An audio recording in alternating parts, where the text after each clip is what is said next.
Apabila dia tidak perasan van mengekorinya, beberapa saat kemudian van berhenti di sebelahnya. Pintu ditutup dan van itu memecut pergi. Gadis itu terbaring tidak sadarkan diri di belakang van. Gadis itu hilang tanpa jejak. Kes itu masih tidak dapat diselesaikan selepas siasatan selama bertahun-tahun. Tetapi pada suatu hari, 11 tahun kemudian, gadis dengan lingkaran hitam di bawah matanya ini tiba-tiba tersandung ke jalan. Warga yang prihatin segera menghubungi ambulans. Gemma, ibu, mendengar bahwa anak perempuannya telah kembali. Dengan linangan air mata, dia memberitahu suaminya berita itu. Sam dan keluarganya bergegas ke hospital. Gadis di atas katil hospital itu pucat. Tetapi apabila Sam melihat corak pada lengannya, dia mengesahkan bahwa itu adalah anak perempuannya. Alice akhirnya tertidur kerana keletihan. Keesokan harinya, gadis itu menceritakan butiran penculikannya. Si ayah tidak tahan lagi untuk mendengar dan keluar dari bilik itu, meronta-ronta mengawal emosinya. Pegawai penyiasat tidak berhenti untuk bertanya, kerana semasa Alice dimuatkan ke dalam ambulans, dia terus mengulangi satu nama, Sophie. Sophie menjadi mangsa satu lagi kes orang hilang.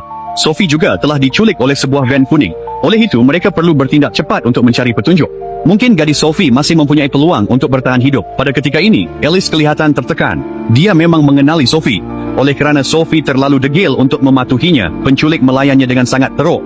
Apabila Alice melarikan diri, dia ingin membawanya bersamanya, tetapi dia terlalu lemah untuk berjalan. Pasangan itu menyangka tiada apa yang lebih buruk boleh berlaku, tetapi realiti sentiasa menentang jangkaan. Seorang jururawat memaklumkan keputusan ujian kepada mereka. Alice mempunyai stretch mark, yang bermaksud dia pernah bersalin sebelum ini. Polis melancarkan pencarian berskala besar di dalam hutan berdasarkan laluan melarikan diri Alice, tetapi akhirnya tidak menemui apa-apa. Alice akhirnya pulang ke rumah. Gemma menghiburkan anak perempuannya dan menggesa dia berehat awal. Selepas ibu bapanya pergi, dia menggeliat dengan jarinya, dan senyuman pelik muncul di wajahnya. Dia kembali ke biliknya dan melihat gambar kanak-kanak itu. Perasaan aneh secara beransur-ansur muncul. Dia merasakan bahwa anak perempuan mereka agak asing. Dia memberitahu suaminya tentang penemuannya, tetapi dia tidak terlalu memikirkannya dan menghiburkannya. Mungkin kerana Alice telah terlalu menderita. Pada ketika itu, loceng rumah berbunyi. Ia adalah Julian, detektif yang bertanggung jawab dalam satu lagi kes penculikan.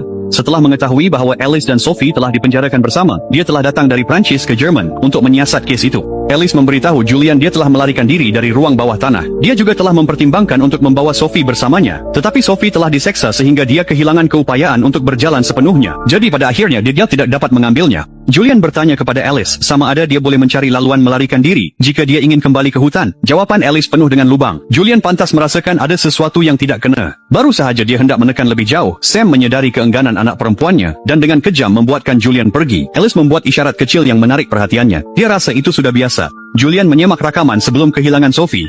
Dia perasan bahwa Sophie dalam keadaan tertekan, membuat isyarat kecil yang sama seperti Alice. Mungkin Alice bukanlah Alice yang sebenar, tetapi Sophie yang telah hilang selama bertahun-tahun. Baru sahaja dia berada di hujung akad, berita gembira tiba.